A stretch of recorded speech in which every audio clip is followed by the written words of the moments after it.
ಚಿಕ್ಕಬಳ್ಳಾಪುರ ಲೋಕಸಭಾ ಕ್ಷೇತ್ರದಿಂದ ಯಾವ ಪಕ್ಷದವರು MP ಆದ್ರೆ ಬೆಸ್ಟ್ ಅನ್ಸುತ್ತೆ? ಕಾಂಗ್ರೆಸ್ ಪಕ್ಷದವರೇ ಆದ್ರೆ ಸರಿನೇ. ರಾಹುಲ್ ಗಾಂಧಿ ಅವ್ರು ಇನ್ನೂ ಮೈಂಡ್ ಮೆಚೂರ್ಡ್ ಆಗಿಲ್ಲ, ತುಂಬಾ ಹೇಳ್ಸ್ತಾರ ಮಾತಾಡ್ತಾರೆ. ಬಟ್ ಸದ್ಯಕ್ಕೆ ಮಾಜಿ ಸಚಿವರಾಗಿರುವಂತಹ ಕೆ ಸುಧಾಕರ್ ಅವರ ಹೆಸರು ಕೇಳಿ ಬರ್ತಾ ಇದೆ. ಸುಧಾಕರ್ ನಿಮ್ಗೆ ಗೊತ್ತು ಎಷ್ಟು ಹಗರಣ ಅಂತ.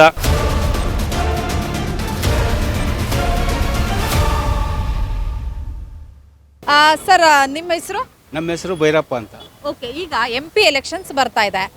ಈ ಒಂದು ಚಿಕ್ಕಬಳ್ಳಾಪುರ ಲೋಕಸಭಾ ಕ್ಷೇತ್ರದಿಂದ ಯಾವ ಪಕ್ಷದವರು MP ಆದ್ರೆ ಬೆಸ್ಟ್ ಅನ್ಸುತ್ತೆ? ಅಂದ್ರೆ ಕಾಂಗ್ರೆಸ್ ಪಕ್ಷದವರೇ ಆದ್ರೆ ಸರಿನೇ. ಓಕೆ, ಯಾಕೆ ಕಾಂಗ್ರೆಸ್ ಅವ್ರು ಆಗ್ಬೇಕು? ಅವರು ಹಿಂದಿನಿಂದ ತಳಪಾಯದಿಂದ ಬಂದಿರೋರು ಅವರು ಚೆನ್ನಾಗಿ ನಡೆಸ್ತಾರೆ ಅಂತ ಅಷ್ಟು ಮಾತ್ರ ಹೇಳ್ಬಲ್ಲೆ. ಓಕೆ, ಬಿಜೆಪಿ ಯಾಕೆ ಬೇಡ? ಬಿಜೆಪಿ ದುಬೈನಲ್ಲಿ ಸ್ವಾಮಿನಾರಾಯಣ ದೇವಸ್ಥಾನ ಕಟ್ಟಿಸ್ತಾ ಇದ್ದಾರೆ, ಹೌದಾ? ಅದಕ್ಕೊಂದು ತೆಲುಗಲ್ಲಿ ಒಂದು ಗಾದೆ ಇದೆ, ಗುಡ್ಲ ಉಂಡೆ ದೇವ್ಡು ಗುದ್ದಿಡ್ಸ್ಕೊಂಡು ಉಂಡಾಡು, ವಾಕಿಲ್ಲ ಉಂಡೆ ದೇವ್ಡು ಒನ್ನಿಸಿರ ಅಡಿಗೆ. ಆಗ ಓಕೆ, ನಂಗೆ ತೆಲುಗು ಗೊತ್ತಿಲ್ಲ, ಅದ್ರ ಅರ್ಥ ಕನ್ನಡದಲ್ಲಿ ಹೇಳ್ಬಿಡಿ ಸರ್. ಹಾಗಾದ್ರೆ ಅದ್ರ ಅರ್ಥ ಕನ್ನಡ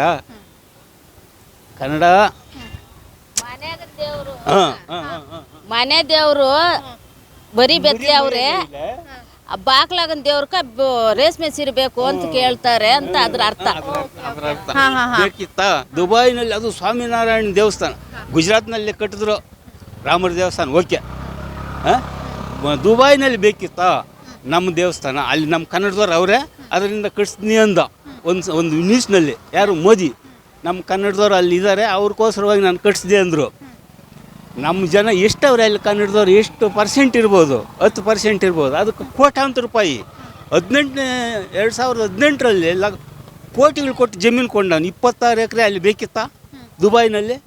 ಏನು ಸ್ವಾಮಿನಾರಾಯಣ ದೇವಸ್ಥಾನಕ್ಕೆ 28 ಎಕರೆ, ಅದೆಷ್ಟು ಅಲ್ಲಿ ಬೆಲೆ ಕಮ್ಮಿ ಆಯ್ತಾ? ಏನು ಬೇಕಿತ್ತು ಅದು? ಇಲ್ಲಿ ಬಡವರು ಅಲಿತಾವ್ರೆ, ಮೈಗೆ ಬಟ್ಟೆ ಇಲ್ಲ, ತಿನ್ನಕ್ಕೆ ಅನ್ನ ಇಲ್ಲ, ಕುಡಿಯೋಕೆ ನೀರು ಮೊದಲೇ ಇಲ್ಲ. ಈಗ 12 ತಿಂಗಳು ಕಳೆದ್ರೆ ಈಗಲೇ ಇಲ್ಲ. ಫೆಬ್ರವರಿಲೇ ನೀರಿಗೆ ಪ್ರಾಬ್ಲಮ್ ಶುರುವಾಗಿದೆ. 2 ತಿಂಗಳು ಕಳೆದ್ರೆ ಕುಡಿಯೋ ನೀರ್ಕ ಮರಳುಗಾಡಿನಲ್ಲಿ ಒಂಟೆ ಸಾಯಿಸಿ ಕುಡಿತಾ ಇದ್ರಂತ ಹಿಂದೆ ನೀರನ್ನ. ಆ ರೀತಿ ಆಗ್ತೈತೆ. ನಿನ್ನ ಹೊಟ್ಟೆ ಬಗ್ದು ನಿನ್ನ ಕಳ್ಳಲ್ಲಿರೋ ನೀರು ಕುಡಿಯೋ ಕಾಲ ಬರುತ್ತೆ.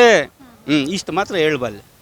ಮೋದಿ ಅವರು ಹಾಗಾದ್ರೆ ಮತ್ತೊಮ್ಮೆ ಪ್ರಧಾನಿ ಆಗ್ಬೇಕಾ ಬೇಡವಾ? ಬೇಕಿಲ್ಲ ಮೇಡಮ್ ಅವರೇ, ಬೇಕಿಲ್ಲ. ಅವರು ಬೇರೆ ಯಾರಾಗ್ಬೇಕು ಹಾಗಾದ್ರೆ? ಬೇರೆ ಕಾಂಗ್ರೆಸ್ನಲ್ಲಿ ಯಾರೇ ಆಗಲಿ, ಅವರು ತಳಪಾಯ ಹಾಕಿರೋರು. ಈಗ ನೀನು ಹುಟ್ಟೋದಕ್ಕೆ ಯಾರು ಬೇಕಿತ್ತು? ತಾಯಿ ಬೇಕಿತ್ತು, ತಂದೆ ಬೇಕಿತ್ತು. ಆಗ ನೀನು ಹುಟ್ಟಬೇಕಾಗಿದ್ರೆ ಯಾರು ಬೇಕಿತ್ತು? ತಂದೆ ತಾಯಿ ಬೇಕಿತ್ತು. ತಂದೆ ತಾಯಿ ಇಲ್ದಿದ್ರೆ ನೀನು ಹುಟ್ಟಿದ್ದ. ಆಗ ಅವರು ತಳಪಾಯ ಹಾಕದಿದ್ರೆ ಈಗ ಇವರು ಏನು ಮಾಡೋರು? ಏನು ಮಾಡೋಕ್ಕೂ ಆಗ್ತಿರಲ್ಲ. ಅಷ್ಟು ಹೇಳಬಲ್ಲೆ. ಈಗ ಕಾಂಗ್ರೆಸ್ನಿಂದ ರಾಹುಲ್ ಗಾಂಧಿ ಅವರ ಹೆಸರು ಕೇಳಿ ಬರ್ತಾ ಇದೆ, ಹೇಗೆ ಅವರು? ರಾಹುಲ್ ಗಾಂಧಿ ಇನ್ನೂ ತನಕ ರಾಜಕೀಯ ಕಮ್ಮಿ. ಅದರಲ್ಲಿ ನಮ್ಮ ಹಿರಿಯರು ಇದ್ದಾರೆ. ಮಲ್ಲಿಕಾರ್ಜುನ್ ಖರ್ಗೆ ಅವರ ಹೆಸರು ಕೂಡ ಕೇಳಿ ಬರ್ತಾ ಇದೆ. ಹಿರಿಯರು ಅವರೇ, ಹಿರಿಯರು ಅದ್ರ ಅನುಭವ ಪಡೆದಿರೋ ಹಿರಿಯರು ಅವರೇ. ಆದರೆ ಈತನು ರಾಹುಲ್ ಸ್ವಲ್ಪ ಅನುಭವ ಕಮ್ಮಿ ಅಷ್ಟು. ಅದಕ್ಕಾಗಿ ಕಾಂಗ್ರೆಸ್ನವ್ರನ್ನ ತುಳಿದಾಕ್ಬಿಟ್ರೆ ಎಲ್ಲರೂ ಸೇರ್ಕೊಂಡು. ಈಗ ದೇವನಹಳ್ಳಿ ಬಗ್ಗೆ ಮಾತಾಡೋದಾದ್ರೆ KH ಮುನಿಯಪ್ಪ ಅವರು ಸಚಿವರು ಆಗಿದ್ದಾರೆ, ಹೇಗೆ ಕೆಲಸಗಳು ಮಾಡ್ತಾ ಇದ್ದಾರೆ. ಈಗ ತಾನೇ ಅವ್ರು ಬಂದು 8-9 ತಿಂಗಳಾಗೈತೆ. ಮಾಡ್ತಾರೆ ಅವರು. ಮಾಡೋದಂತೂ ನಿಜನೇ, ಮಾಡ್ತಾರೆ. ಮಾಡೋದಕ್ಕೆ ಅವಕಾಶ ಕೊಡ್ಲಿಸಲ್ಲ ಇವರು. BJP ಅವರು, ಕಾಂಗ್ರೆಸ್ನವ್ರು ಕೆಲಸ ಮಾಡ್ತಾರೆ, ಇವ್ರು ಅವಕಾಶ ಕೊಡ್ಲಿಸಲ್ಲ. ಸಂಸದರು ಬಚ್ಚೇಗೌಡರು ಕೆಲಸಗಳು ಮಾಡಿದ್ರ ಹೆಂಗೆ? ಅವರು ಒಂದು ಟೈಮಲ್ಲಿ ಮಾಡಿದ್ರು.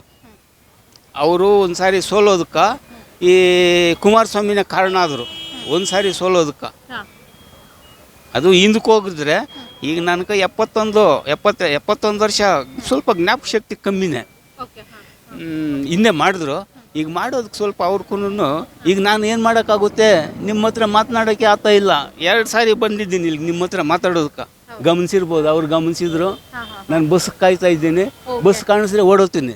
2 ಸಾರಿ ಗಮನಿಸಿದ್ದೆ, ಇದು 3ನೇ ಸಾರಿ ನಿಮ್ಮನ್ನ ಗಮನಿಸಕ್ಕೆ ಬಂದು ಬಸ್ ಸಿಗದಿದ್ದಕ್ಕಾಗಿ ನಾವು ನೋಡಿ ನಿಮ್ಮನ್ನು ಮಾತಾಡಿಸ್ಬೇಕು ಅಂತ ಇತ್ತು. ಆ ರೀತಿ ಬಚ್ಚೇಗೌಡರು ಆ ರೀತಿ ಆಗಿದ್ದಾರೆ. ಈಗ ನನ್ನ ಸ್ಟೇಜ್ನಲ್ಲಿ ಅವರೇ ಮಾಡ್ಲಾರು ಅಂತಂದು ಹೇಳ್ಬಲ್ಲೆ. ಆದರೆ ಪ್ರಯತ್ನ ಮಾಡಿದ್ರು ಅದಕ್ಕಾಗ ಸ್ವಲ್ಪ ಇರಬೇಕು, ಏನು ಸ್ಟ್ರೆಂತ್ ಬೇಕು. ಈಗ MP ಎಲೆಕ್ಷನ್ಗೆ ಕಾಂಗ್ರೆಸ್ನಿಂದ ರಕ್ಷಾ ರಾಮಯ್ಯ ಅವರ ಹೆಸರು ಕೇಳಿ ಬರ್ತಾ ಇದೆ. ಬಿಜೆಪಿ ಮತ್ತೆ JDS ಇಂದ ಕೆ ಸುಧಾಕರ್ ಅವರ ಹೆಸರು ಕೇಳಿ ಬರ್ತಾ ಇದೆ. ಇನ್ನೊಂದ್ ಕಡೆ JDS ಕ್ಯಾಂಡಿಡೇಟ್ ಕೂಡ ಬರ್ಬೋದು. ಬಟ್ ಈಗ ಕೆ ಸುಧಾಕರ್ ಮತ್ತೆ ರಕ್ಷಾ ರಾಮಯ್ಯ ಅಂತ ಬಂದ್ರೆ ಯಾರು ವಿನ್ ಆಗ್ತಾರೆ? ಇಲ್ಲ, ಇಬ್ರು ಪರವಾಗಿಲ್ಲ. ಆದರೆ ಸ್ವಲ್ಪದಲ್ಲಿ ಇಬ್ರು ಸ್ವಲ್ಪ ಇದಾಗ್ತೈತೆ. ಇಬ್ಬರು ಸರಿನೇ. ಒಳ್ಳೆ ಫೈಟ್ ಇದೆ ಅಂತ ಹೇಳ್ತೀರಾ? ಅದೇ ನಾನು ಅದನ್ನೇ ಹೇಳ್ತಾ ಇದ್ದೀನಿ, ಸ್ವಲ್ಪದ್ರಲ್ಲಿ ಮಿಸ್ ಆಗ್ಬೋದು ಇಬ್ಬರಲ್ಲಿ. ಈಗ ರಾಜ್ಯದಲ್ಲಿ ಕಾಂಗ್ರೆಸ್ ಅಧಿಕಾರದಲ್ಲಿದೆ, ಸಿದ್ದರಾಮಯ್ಯ ಅವರು CM ಆಗಿದ್ದಾರೆ. ಹೇಗೆ ಕೆಲಸ ಮಾಡ್ತಿದ್ದಾರೆ? ಹೇಗಿದೆ ಆಡಳಿತ ವೈಖರಿ ಅವ್ರದ್ದು? ಮೇಡಮ್ ಅವರೇ, ಅವರು ಇದೇ ಫಸ್ಟ್ ಸಾರಿ ಅಂತ ಒಂದಲ್ಲ, ಸಿದ್ದರಾಮಯ್ಯನವರು ಇದೇ ಫಸ್ಟ್ ಸಾರಿ ಅಂತ ಒಂದೇನು ಇಲ್ಲ. ಅವ್ರ ಗುರು ದೇವೇಗೌಡರು, ಇವ್ರ ಶಿಷ್ಯ ಆಗಿನಿಂದ ನಾನು ನೋಡಿದ್ದೀನಿ. ಆದರೂ ಗುರು ಹತ್ರ ವಿದ್ಯೆ ಕಲ್ತಿದ್ದಾನೆ. ಯಾರು? ಸಿದ್ದರಾಮಯ್ಯನ ಕಲ್ತಿದ್ದಾನೆ. ಅದನ್ನೇ ಇದು ಮಾಡ್ತಾರೆ, ನಡೆಸ್ತಾರೆ. ಓಕೆ, ಅದನ್ನ ನಾನು ಹೇಳಬಲ್ಲೆ. ಸಿದ್ದರಾಮಯ್ಯನಂತ ಪಕ್ಕ ಸರಿನೇ ಕ್ಯಾಂಡಿಡೇಟ್. ಓಕೆ, ಈಗ ಫ್ರೀ ಗ್ಯಾರಂಟಿಗಳನ್ನ ಕೊಡ್ತಾ ಇದ್ದಾರೆ, 5 ಗ್ಯಾರಂಟಿ. ಒಳ್ಳೇದಾ ಕೆಟ್ಟದ್ದಾ? ನಿಮ್ಗೆ ಸಿಗ್ತಿದ್ಯಾ? ಹೇಗೆ? ಅದು ಒಳ್ಳೇದು. ನಮಗೂ ಸಿಕ್ತಿದೆ ಅಂತ ನಾನು ಹೇಳ್ತಾ ಇಲ್ಲ. ಅದು ಎಷ್ಟು ದಿನ ನಡೀತೈತೋ, ಎಷ್ಟು ದಿನ ನಡೆದ್ರೂ ಸರಿನೇ. ಆತನ ಹೇಳ್ತಾನೆ, ನಾನು ಇನ್ನೂ 5 ವರ್ಷ ಇದನ್ನ ಹಿಂಗೆ ನಡೆಸ್ತೀನಿ ಅಂತಂದು. ಅದು ನಾನು ನಂಬಕ್ಕಾಗಲ್ಲ. ಇರಲಿ, ಅಕಸ್ಮಾತ್ ಈಗ ಸಮುದ್ರದಲ್ಲಿ ಈಜಬೇಕು ಅಂತ ಧುಮುಕ್ತಾನೆ, ಈಜಕ್ಕಾಗಲ್ಲ. ಅಕಸ್ಮಾತ್ ಈಜಬಹುದು. ಅದನ್ನ ನಾನು ಈಗ ಕೆಟ್ಟದ ಸರ್ ಹಾಗಾದ್ರೆ? ಅದು ಒಳ್ಳೇದೇನೆ. ಓಕೆ, ಬಟ್ ಬಿಜೆಪಿ ಅವರು ಒಂದು ಆರೋಪ ಮಾಡ್ತಿದ್ದಾರೆ, ಇವರೆಲ್ಲ ಫ್ರೀ ಕೊಟ್ಟು ಜನರನ್ನ ಸೋಮಾರಿ ಮಾಡ್ತಿದ್ದಾರೆ ಅಂತ. ಎಲ್ಲಾದ್ರೂ ಉಂಟ ಮೇಡಮ್ ಅವರೇ? ಸ್ವಲ್ಪ ಮೈಯಲ್ಲಿ ಮೈಯಲ್ಲಿ ಸ್ವಲ್ಪ ರಕ್ತ ಇದ್ರೆ ಯಾವ್ದಕ್ಕೂ ರೆಡಿನೇ ಅಂತಾನೆ. ಸರ್, ತಮ್ಮ ಹೆಸರು? ಜಯರಾಮ್. ಓಕೆ, ಈಗ MP ಎಲೆಕ್ಷನ್ಸ್ ಬರ್ತಾ ಇದೆ. ಚಿಕ್ಕಬಳ್ಳಾಪುರ ಲೋಕಸಭಾ ಕ್ಷೇತ್ರದಿಂದ ಯಾವ ಪಕ್ಷದವರು ಸಂಸದರಾಗಬೇಕು ಸರ್? ಬಿಜೆಪಿಯಿಂದ. ಯಾಕೆ ಸರ್ ಬಿಜೆಪಿ ಅವರಾಗಬೇಕು? ಬಿಜೆಪಿ ಮೋದಿ ಚೆನ್ನಾಗಿ ಮಾಡ್ತಾ ಇದ್ದಾರೆ, ಭಾಳ ಚೆನ್ನಾಗಿ ಇಂಪ್ರೂವ್ ಮಾಡಿದ್ದಾರೆ. 10 ವರ್ಷದಿಂದ ಕೆಲಸ ಮಾಡ್ತಾ ಇದ್ದಾರೆ. ಇಂಡಿಯಾ ಚೆನ್ನಾಗಿ ಇಂಪ್ರೂವ್ ಆಗಿದೆ. ಕಂಪೇರ್ ಟು ಕಾಂಗ್ರೆಸ್, ಬಿಜೆಪಿ ಚೆನ್ನಾಗಿ ಕೆಲಸ ಮಾಡ್ತಾರೆ. ಓಕೆ, ಕಾಂಗ್ರೆಸ್ ಬೇಡವಾ ಹಾಗಾದ್ರೆ ಸರ್? ಬೇಡ. ಓಕೆ, ಯಾಕೆ ಬೇಡ ಸರ್? ಅವರೆಲ್ಲ ಫ್ಯಾಮಿಲಿ ಪಾಲಿಟಿಕ್ಸ್. ಅವರು ರಾಹುಲ್ ಗಾಂಧಿ ಅವ್ರ ಫ್ಯಾಮಿಲಿ, ಗಾಂಧಿ ಫ್ಯಾಮಿಲಿ ಬಿಟ್ಟರೆ ಬೇರೆ ಯಾರನ್ನೂ ಬರಕ್ಕೆ ಬಿಡ್ತಾ ಇಲ್ಲ ಅವರು. ಬಿಜೆಪಿಯಲ್ಲಿ ಆ ಥರ ಇಲ್ಲ. ಓಕೆ, ನರೇಂದ್ರ ಮೋದಿ ಅವ್ರ ಬಗ್ಗೆ ತಮ್ಮ ಅಭಿಪ್ರಾಯ ಏನು ಸರ್? ಒಳ್ಳೆಯ ವ್ಯಕ್ತಿ, ಚೆನ್ನಾಗಿ ಕೆಲಸ ಮಾಡ್ತಾ ಇದ್ದಾರೆ.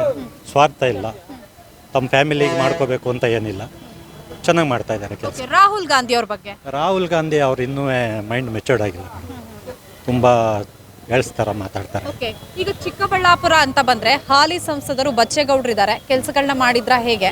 ಕೆಲಸ ಮಾಡಲಿ ಬಿಡಲಿ, ಅದು BJP ಗೌರ್ಮೆಂಟ್ ಬಂದ್ರೇ ಒಳ್ಳೆಯದು. ಓಕೆ, ಬೇರೆ ಬಿಟ್ಟಿದಾರ ತೊಂದರೆ ಇಲ್ಲ.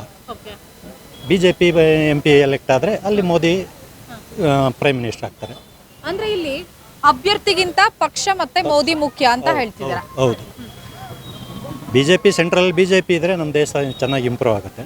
ಮುಂದೆ ಫ್ಯೂಚರ್ಗೂ ಚೆನ್ನಾಗಿ ಇಂಪ್ರೂವ್ ಮಾಡ್ತಾರೆ. ಓಕೆ, ಈಗ ಲೋಕಸಭಾ ಚುನಾವಣೆಗಾಗಿ ಬಿಜೆಪಿ ಮತ್ತೆ JDS ಮೈತ್ರಿಯನ್ನ ಮಾಡ್ಕೊಂಡಿದೆ. ಮೈತ್ರಿ ಬಗ್ಗೆ ತಮ್ಮ ಅಭಿಪ್ರಾಯ ಏನು ಸರ್? ಮೈತ್ರಿ ಮಾಡ್ಕೊಂಡಿರೋದು ಒಳ್ಳೆಯದು. ಓಟು ಡಿವೈಡ್ ಆಗಲ್ಲ. JDSದು BJPದು ಎರಡು ಕಮೆಂಡ್ ಆಗುತ್ತೆ. JDS ಕಡೆಯಿಂದ ಒಕ್ಕಲಿಗರು ಓಟು, BJP ಕಡೆಯಿಂದ ಲಿಂಗಾಯತರು ಓಟು ಎಲ್ಲ ಕಮೆಂಡ್ ಆಗುತ್ತೆ. ಪರ್ಸೆಂಟೇಜ್ ಚೆನ್ನಾಗಿ ಬರುತ್ತೆ. ಓಕೆ, ಮೈತ್ರಿ ಅಡಿಯಲ್ಲಿ ಈ ಬಾರಿ ಈ ಒಂದು ಚಿಕ್ಕಬಳ್ಳಾಪುರ ಲೋಕಸಭಾ ಕ್ಷೇತ್ರಕ್ಕೆ ಬಿಜೆಪಿ ಅಭ್ಯರ್ಥಿಯನ್ನ ನಿಲ್ಲಿಸಬೇಕಾ, JDS ಅಭ್ಯರ್ಥಿಯನ್ನ ನಿಲ್ಲಿಸಬೇಕಾ? ಒಳ್ಳೆಯದು. Okay, in case JDS candidate ಇಲ್ಲಿಗೆ ಬಂದ್ರೆ? JDS ಕ್ಯಾಂಡಿಡೇಟ್ ಬಂದ್ರೂ ಗೆಲ್ತಾರೆ, BJP ಕ್ಯಾಂಡಿಡೇಟ್ ಇದ್ರೂ ಗೆಲ್ತಾರೆ. ಓಕೆ, ಸದ್ಯ ಏನು ಮಾಜಿ ಸಚಿವರಾಗಿರುವಂತಹ K ಸುಧಾಕರ್ ಅವರ ಹೆಸರು ಕೇಳಿ ಬರ್ತಾ ಇದೆ. ಇನ್ನೊಂದ್ ಕಡೆ ಕಾಂಗ್ರೆಸ್ನಿಂದ ರಕ್ಷಾರಾಮಯ್ಯ ಅವರ ಹೆಸರು ಕೇಳಿ ಬರ್ತಾ ಇದೆ. ಗೆಲ್ತಾರೆ. ಓಕೆ, ಬಟ್ ಅವರನ್ನ ಚಿಕ್ಕಬಳ್ಳಾಪುರದ ಜನ ಕಳೆದ ಏನು ವಿಧಾನಸಭಾ ಚುನಾವಣೆಯಲ್ಲಿ ಸೋಲ್ಸಿದ್ರು. ಅದು ಏನೋ ಒಂಥರ ಆಯ್ತು. ಈ ಸಲ ಆಗಲ್ಲ. ಓಕೆ, ಸೊ ಬಿಜೆಪಿನೇ ಬರುತ್ತೆ ಅಂತ ಹೇಳ್ತಿದಾರ? 100%. ಓಕೆ, ಈಗ ಸದ್ಯ ರಾಜ್ಯದಲ್ಲಿ ಕಾಂಗ್ರೆಸ್ ಅಧಿಕಾರದಲ್ಲಿದೆ. ಹೇಗಿದೆ ಸರ್ ಕಾಂಗ್ರೆಸ್ನ ಆಡಳಿತ? ಕಾಂಗ್ರೆಸ್ ಸುಮ್ಮನೆ ಎಲ್ಲ ಬಿಟ್ಟು ಕೊಡ್ತೀವಿ ಅಂತ ಕೊಟ್ಟು ಎಲ್ಲ ಹಾಳು ಮಾಡಿ ಇಟ್ಟಿದ್ದಾರೆ. ಏನು ಉಪಯೋಗ ಇಲ್ಲ. ಅದು ಸಿಕ್ಕವ್ರಿಗೆ ಸಿಕ್ತು, ಸಿಗದೇ ಇರೋರಿಗಿಲ್ಲ. 100% ಎಲ್ಲರಿಗೂ ಸಿಕ್ಕಿಲ್ಲ, ಅದರಿಂದ ಉಪಯೋಗನೂ ಇಲ್ಲ. ಓಕೆ, ಫ್ರೀಯಿಂದ ಜನರಿಗೆ ಹೆಲ್ಪ್ ಆಗ್ತಾ ಇಲ್ವಾ ಹಾಗಾದ್ರೆ? ಏನು ಹೆಲ್ಪ್ ಇಲ್ಲ. ಅದು ಸುಮ್ಮನೆ ಅದು ಕೊಡ್ತಾರೆ ಅಷ್ಟೇ. ಜನಕ್ಕೆ ಉದ್ಯೋಗ ಕೊಡಬೇಕು, ರೋಡು, ರಸ್ತೆ, ನೀರು ಹೆಲ್ಪ್ ಮಾಡಬೇಕು, ಬಾಕಿದೆಲ್ಲ. ಅದು ಬಿಟ್ಟು ಫ್ರೀ ಕೊಡ್ತೀನಿ ಅಂತ ಕೊಟ್ಟು ಎಲ್ಲ ಸ್ಟೇಟ್ನ ಹಾಳು ಮಾಡ್ತಾರೆ. ಓಕೆ, ಈಗ MLA ಎಲೆಕ್ಷನ್ಲಿ KH ಮುನಿಯಪ್ಪ ಅವ್ರು ಗೆದ್ದಿದ್ರು, ಜೊತೆಗೆ ಸಚಿವರು ಕೂಡ ಆಗಿದ್ದಾರೆ. ಹೇಗಿದೆ ಕ್ಷೇತ್ರ ಎಲ್ಲ ಅಭಿವೃದ್ಧಿ ಆಗಿದೆಯಾ ಹೇಗೆ ಸರ್? ಅಭಿವೃದ್ಧಿ ಆಗಿಲ್ಲ, ಸುಮ್ಮನೆ ಅವರು ಲೂಟಿ ಮಾಡ್ಕೊಂಡು ಕೂತಿದ್ದಾರೆ ಅಷ್ಟೇ. ಓಕೆ, ಅಂದ್ರೆ ಇನ್ನೂ ಕೂಡ ದೇವನಹಳ್ಳಿಲಿ ಸಾಕಷ್ಟು ಸಮಸ್ಯೆಗಳಿದೆಯಾ? ಇದೆ ಎಲ್ಲ. ಯಾವೆಲ್ಲ ಸಮಸ್ಯೆಗಳಿದೆ ಸರ್? ನೀರಿನ ಸಮಸ್ಯೆ ಇದೆ, ರೋಡ್ಗಳು ಚೆನ್ನಾಗಿಲ್ಲ, ಎಲ್ಲ ಆಗಬೇಕು.